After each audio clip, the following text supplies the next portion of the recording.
Hey guys, it's Miss Burns. Again, I hope you are all doing well and are healthy. I've assigned you a couple of lessons in IXL that are based on inferences and making inferences. We've talked about that a lot in class, but practice makes perfect. And I'm going to go over a few things that some of you may know and some of you may not know. There are 5 basic steps to making inferences, especially on a test. We're going to go over those, and then you guys will be ready for not only the lessons on Google Classroom, but also on the tape. So, the steps are, number 1, identify if you are in fact being given an inference question.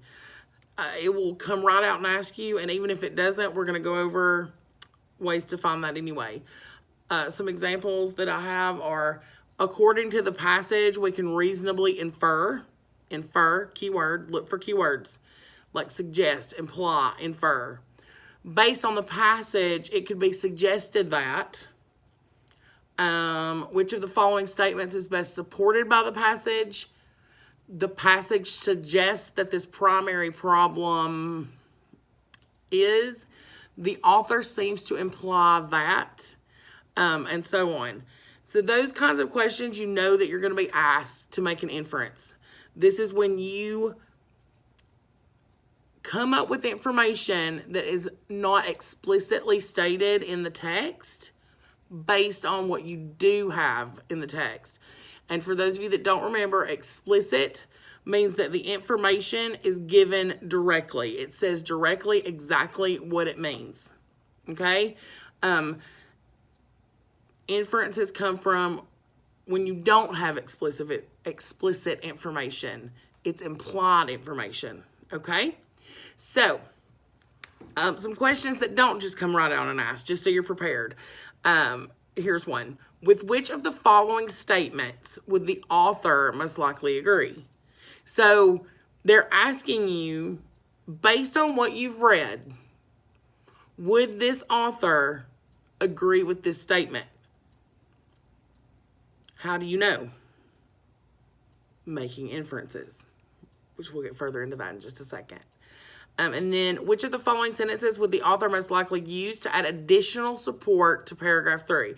This is one of my favorite exercises, and some of you may remember when we did short stories. I would always make you tell me, how could the author make this a full-length novel or a novella or just a longer short story than it already was? And we talked about details that could have been expanded on. And we also talked about, for those of you that don't remember or weren't here, we talked about how stereotypes are often used in short stories because it gives you information in a broad way that takes up less time and less writing. So those superficial, stereotypical details could be fleshed out more and given more detail and more narrative. So that question would prepare you for that. Number 2, trust the passage. Guys, I can't say it enough. Trust the passage. A standardized test especially is not going to ask you a question that is not in the text, even if it is only implied. So that brings us to the next step, hunt for clues. Supporting details, vocabulary, the character's actions, descriptions, dialogue, anything in the text that you can find deeper meaning, look at critically. If, for instance, a character is afraid of the dark, and then the question asks you, would this character want to be left alone in a dark room? What can you infer? Obviously not. That character would not like that because he or she is afraid of the dark. See what I'm saying, guys? So you look for clues in the text and trust the text to give you the clues you're hunting for. And number 4, narrow down your choices. When you're taking a multiple choice test, it's really easy sometimes to say that is definitely not the answer. Nothing in the passage supports this answer. So you can mark that off the list immediately. Okay? And remember, guys, we've talked about this. When you're looking at your answers, remember when we did analogies and we talked about how that was going to train your brain to not choose the most obvious answer right off the bat? This comes into play there. Just because an answer has similar words, it's written in a similar way, that doesn't mean it's the correct answer. So I really want you guys to look at the answers, and if it looks obvious, ask yourself, did the passage or the text, whatever, is it backed up? Is this answer backed up by the text? Again, trust the passage, right? So ask yourself that question. And this is not a process that's going to take forever.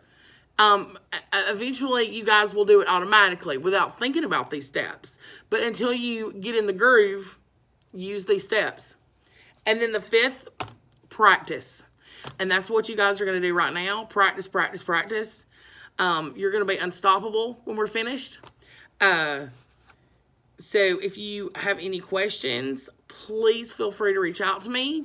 Again, my email is reading2gjcc@gmail.com. Also, remember your iExcel login. It is your first name and the letter 1. And all of the passwords, are joyful, Joyful 1. Joyful and the number 1.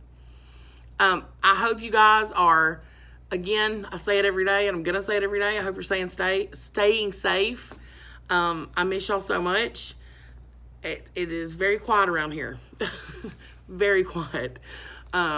So I hope that you are having a little bit of fun, but also keeping up with your work and keeping your brain sharp so that we can just take off running when you get back.